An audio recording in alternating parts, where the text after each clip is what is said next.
Boys, Girls, and Music Pals. I hope everybody had a great spring break. Today, our composer story time is about Mr. Johannes Brahms, and we're going to take a listen to some of his music real quick.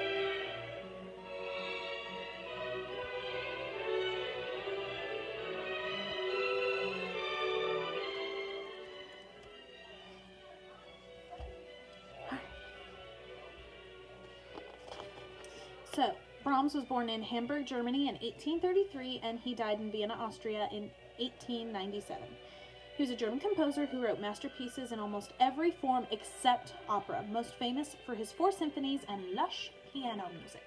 That's a fun word, lush. Johannes Brahms did things other people might have wished they could do. He fell asleep once when composer Franz Liszt was playing piano for him. He dressed strictly for comfort, and he left his clothes on the floor when he went to bed. He liked merry-go-rounds and circus sideshows. Not until he was almost 30 did he stop playing with tin soldiers. Brahms had not always been able to do what he wanted. He grew up in the slums of Hamburg, surrounded by crime and disease. His father, who was 17 years younger than his mother, was a bass player who worked in restaurants. At an early age, Brahms helped support his family by playing dance music at waterfront restaurants.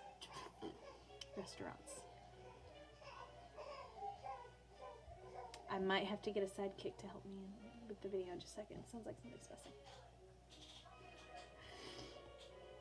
He kept a book propped up on the piano so he could read while he played, and when he got sleepy, workers plied him with food to keep him awake. By the time he was 15, he was making a living through music. He left Hamburg to travel as an accompanist to a famous Hungarian violinist, carrying in his knapsack works of his own. Brahms was handsome when young, slender, with straw blonde hair, and he had a high voice that didn't change until he was 24. The foundation of his life was his friendship with Clara Schumann, who was 14 years older than he was. Here's a picture of him. Ooh, there's a shine. There's a picture of Clara. He's got a pocket full of candy.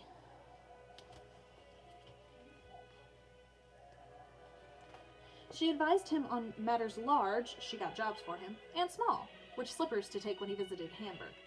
On things musical, she gave him piano lessons, and unmusical, how to invest his money. For a while, he simply sent it all to her. She did everything she could possibly do to help his career, and he wrote most of his music with her in mind. He also gave 2 years of his life to helping Schumann and her children with housekeeping, childcare, rearranging her library of books and music. Brahms had a limited education, but he was a walking encyclopedia.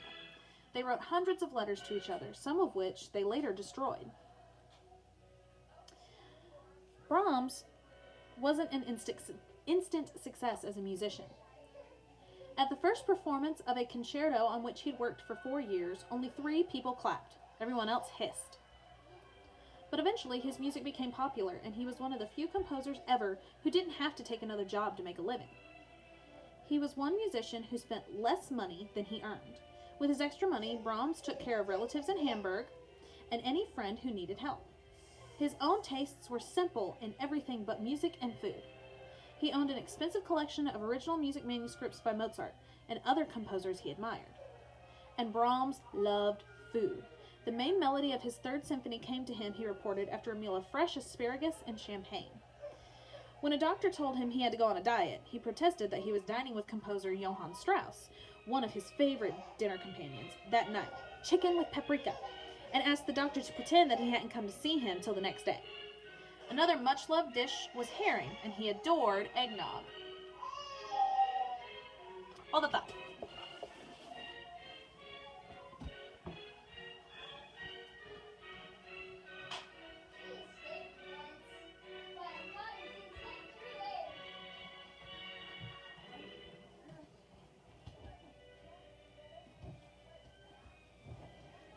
Special helper, Cayleigh. You say hi to everybody. Say hi, music pals. Hi. Let's see. He would always have coffee after dinner. Oh, goodness. Cover your cough. His table manners were not the best. For breakfast, he would eat sardines and drink the oil right from the tin. Those of you that don't know, sardines are little fish. I'm not a fish person as it is, but definitely not for breakfast. Brahms lived for 26 years in the same apartment and every day ate at the Red Hedgehog restaurant. Later in his life, people said that Brahms, with his short legs and his huge bushy beard that became his trademark, began to resemble a hedgehog himself. Before I had a beard, I looked like Clara Schumann's son, he said. Now with it, I look like her father. A bashful man, he liked his beard because it allowed me to trot about so nice and anonymous. What is it? What is it? Are you going to read them the story?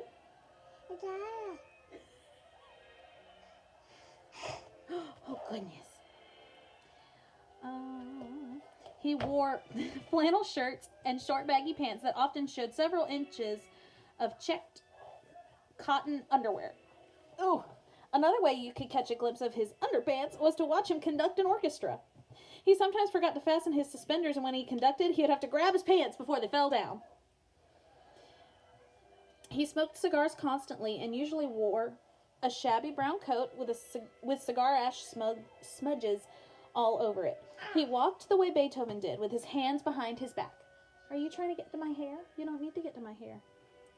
Brahms got up every morning at 4 or 5 and made his own coffee in his Viennese coffee maker and went for a walk in the woods to hear the birds singing. Oh my goodness. He kept his pockets filled with candy and little pictures, which he handed to neighborhood children on his walks. Are you sleepy? Then he would get to work. Brahms worked painstakingly. His first symphony took him about 10 years to write. He prepared meticulous manuscripts, and if he wasn't completely satisfied with them, he would burn them or throw the pages into the river. It does not just come to you, Brahms would say, composing. It is torture. He often sought advice from friends, and he made friends easily. No, you don't need mommy's glasses. He wasn't a phony and couldn't tell even the smallest lie. Though he wasn't deceptive, he did work hard to charm. After an evening that Brahms spent out with Tchaikovsky, who hated him. Oh, I know. Do you want your bothering you? Is it because I turned the music down? Can you not hear it? Yeah. He spent an evening out with Tchaikovsky, who hated him. Tchaikovsky grudgingly admitted that Brahms at least had a nice sense of humor. Oh, goodness. Oh, goodness. I know. Brahms could be sarcastic and domineering, too, and very tactless.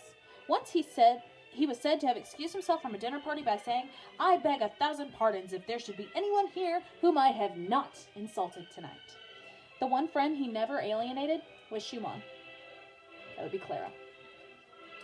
Decorations mean nothing to me. I only want to have them. Brahms did have an ego. When he was passed over for a conducting job in Hamburg, he was bitter about it till the end of his life.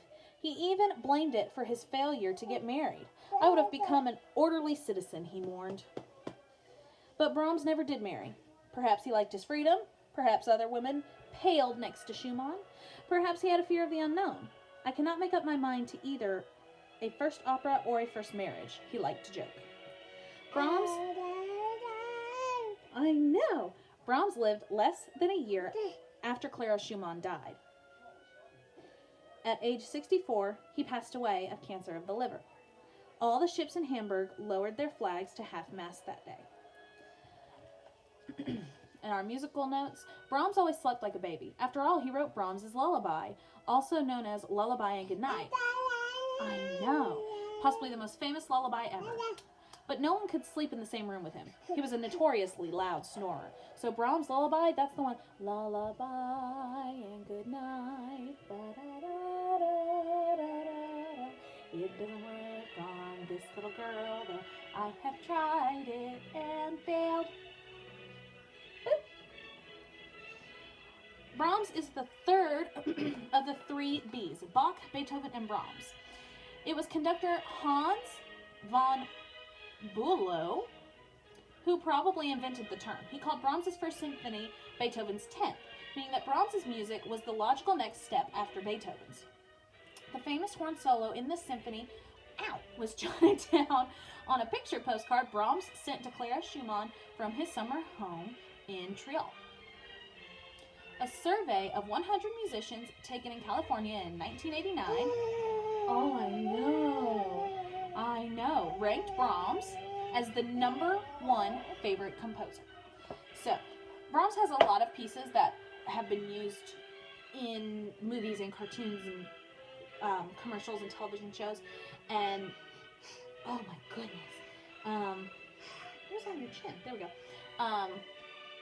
That you will probably recognize if you heard them. Oh my goodness. So, we hope everybody had a good spring break. Hope everybody's ready to get back to some school time.